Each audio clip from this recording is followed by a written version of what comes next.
Udah ya kalau gini ya. Udah kah? Udah, Sok, mulainya dari dulu lah. ya. Baik. Assalamualaikum warahmatullahi wabarakatuh. Salam, Om Swastiastu, Namo Buddhaya, salam kebajikan, dan salam sejahtera untuk sama yang saya hormati, dosen pengampu mata kuliah Sistem Pendingin dan Kriogenik.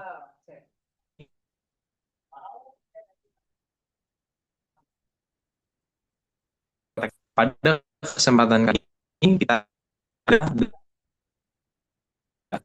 terkait dengan kasus yang telah kami lakukan. Nah, di sini kami akan membawakan berupa kasus yang relevan dengan sistem pendingin kriogenik. Nah, sebelum kita masuk ke dalam sesi materi, ada pepatah bilang, tak kenal maka tak sayang. Maka sebelum kita lanjut ke sesi materi, alangkah baiknya kita memperkenalkan diri kami terlebih dahulu. Perkenalkan, nama saya Muhammad Farhan, selaku moderator dari sesi presentasi kali ini. Kemudian ada rekan saya. Perkenalkan, nama saya Kafel Kasim, NPM 2210631157.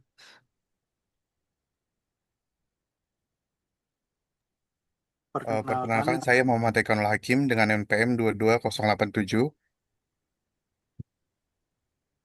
nama saya Muhammad Nanda Abdullah dengan NPM 22080. Oke, baik.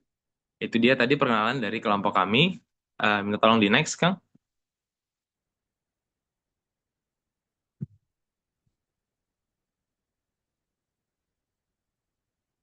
Nah, di sini ada beberapa sub bahasan. Yang pertama adalah latar belakang, di mana di sub bahasan ini kita menjelaskan terkait dari kenapa refrigerasi ini dan refrigeran hidrokarbon itu penting dalam sistem kriogenik. Kemudian ada teori dan metode yang dilakukan selama penelitian. Kemudian ada hasil yang berupa temperatur, tekanan, daya, dan COP yang diperoleh selama pengujian. Kemudian ada kesimpulan atau hasil dari pengujian lanjutan. Ya.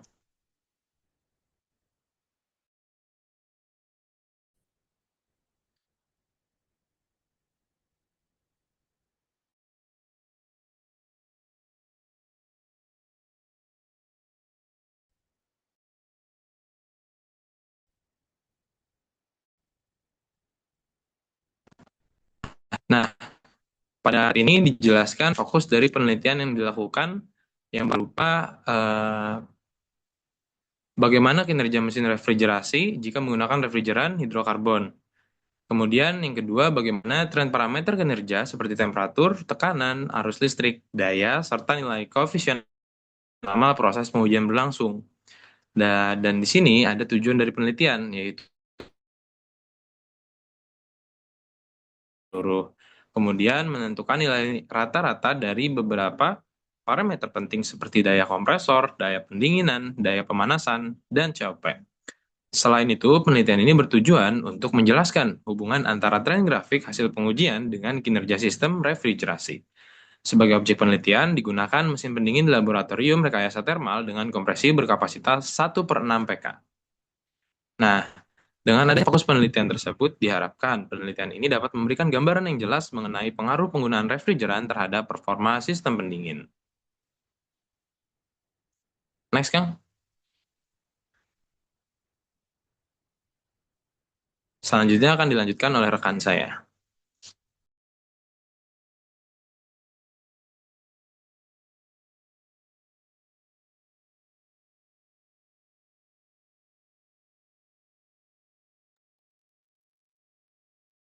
Baik, mungkin ini akan saya lanjut tentang skematik siklus refrigerasi kompresi uap, di mana dalam siklus ini terdapat 4 komponen penting utama. Yang pertama itu ada kompresor, di mana kompresor ini fungsinya untuk menaikkan tekanan dan juga temperatur refrigeran.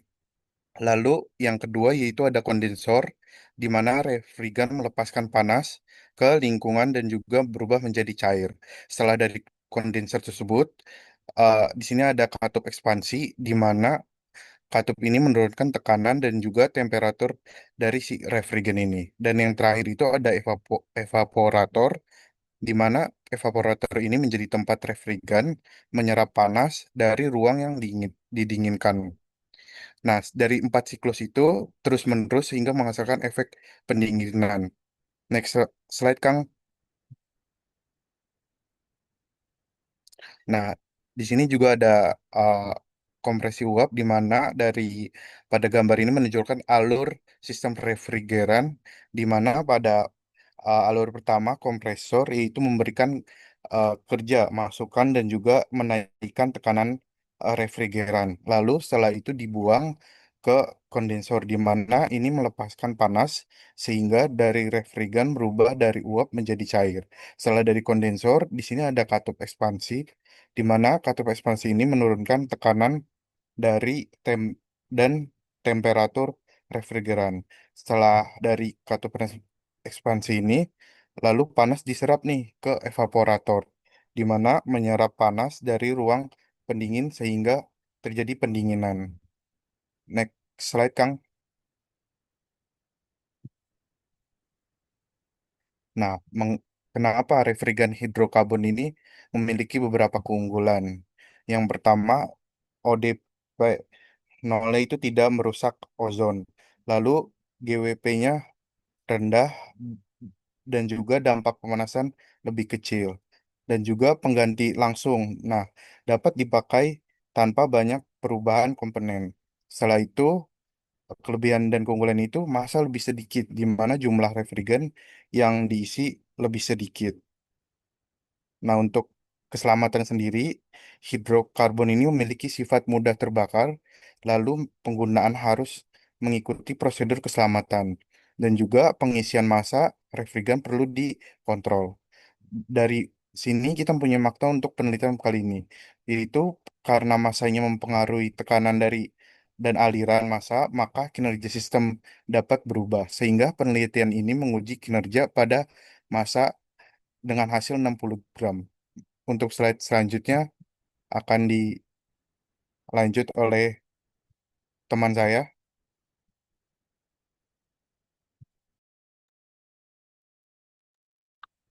Izin Hmm, melanjutkan. Untuk metode penelitian ini yaitu pengujian eksperimental pada mesin pendingin, di mana objek ujinya yaitu mesin pendingin rancangan laboratorium rekayasa termal Universitas Riau. Kemudian yang kompresor yang digunakan yaitu motor penggerak sebesar 1/6 pk. Kemudian refrigerannya hidrokarbon HCR 134A dengan massa 60 gram. Untuk pengukurannya digunakan termokapel data dan termometer digital. Terus untuk tekanannya pakai pressure gauge dan interval pengumpulan datanya setiap 5 menit selama rentang waktu 120 menit. Terus untuk parameter yang diamati yaitu yang pertama temperatur, temperatur di kompresor masuk, kompresor keluar, kondensor keluar, dan evaporator masuk dan keluar. Eh, Kemudian parameter berikutnya yaitu ada tekanan yang diukur di evaporator dan kondensor.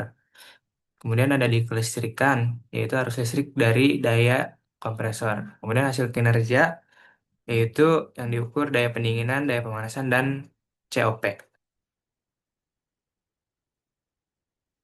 Kemudian ini ada hasil temperatur dan tekanannya selama 120 menit. Yang di kiri itu ada yang warna biru itu temperatur kompresor masuk, yang merah kompresor keluar.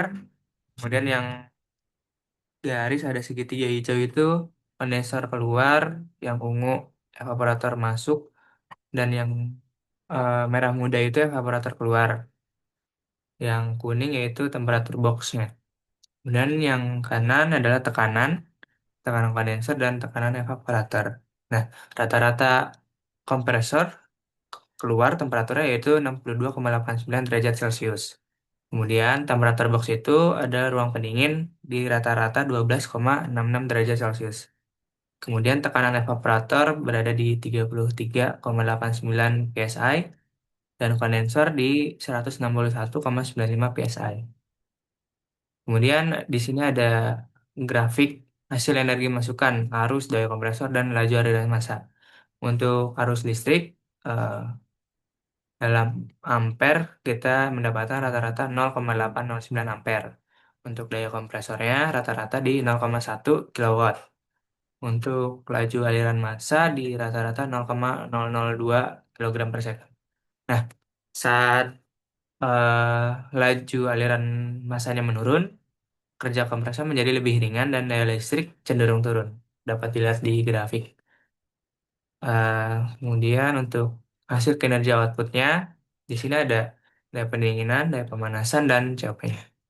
Untuk daya pendinginannya sendiri kita dapat di rata-rata 0,7 kilowatt, dan kemudian daya pemanasan di 0,9 kilowatt. Untuk COP-nya kita mendapat di 5,2. Nah, COP yang tinggi ini terjadi saat pendinginan besar, tetapi kerja kompresor yang relatif kecil. Bisa dilihat di COP yang ini yang tinggi kanan di sekitar waktunya di 110 menit.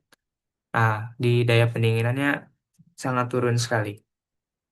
Kemudian untuk selanjutnya akan dijelaskan oleh rekan saya.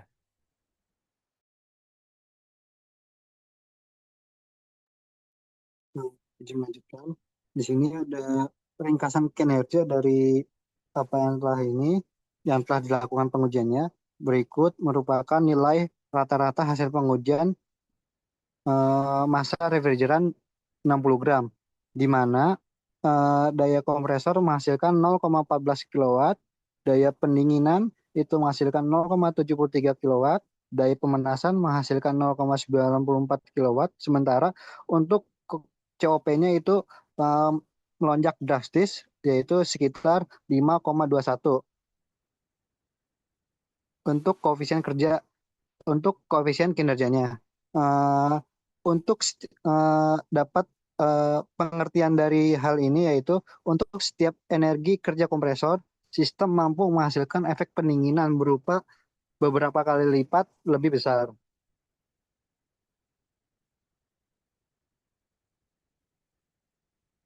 Eh, Pembahasan utamanya yaitu hubungan sebab akibat dari hasil pengujian, di mana perbedaan tekanan evaporator dengan kondensor menghasilkan kerja kompresor berubah, yang mana mempengaruhi daya pendinginan dan akhirnya pemanasan menurun, sehingga laju air massa refrigeran juga menurun.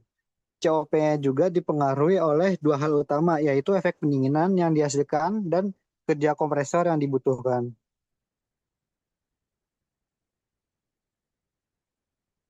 Kesimpulannya dari pengujian ini, daya kompresor rata-rata sebesar 0,14 kilowatt dan cenderung menurun selama proses pengujian. Yang kedua yaitu daya pendinginan rata-rata sebesar 0,73 kilowatt dan daya pemanasan rata-rata sebesar 0,94 kilowatt. Yang ketiga, COP rata-rata yaitu sebesar 5,21 sehingga kinerja sistem pada kondisi uji ini tergolong baik. Yang keempat, yang terakhir yaitu laju air massa dan perbedaan tekanan menjadi faktor terpenting yang mempengaruhi kinerja. Dan ada saran untuk mengenai pengujian ini yaitu uji variasi massa refrigeran lain agar dapat diketahui massa optimum untuk kinerja terbaik. Berikut merupakan referensi yang digunakan dalam membuat makalah, jurnal, dan PowerPoint kelompok kami ini.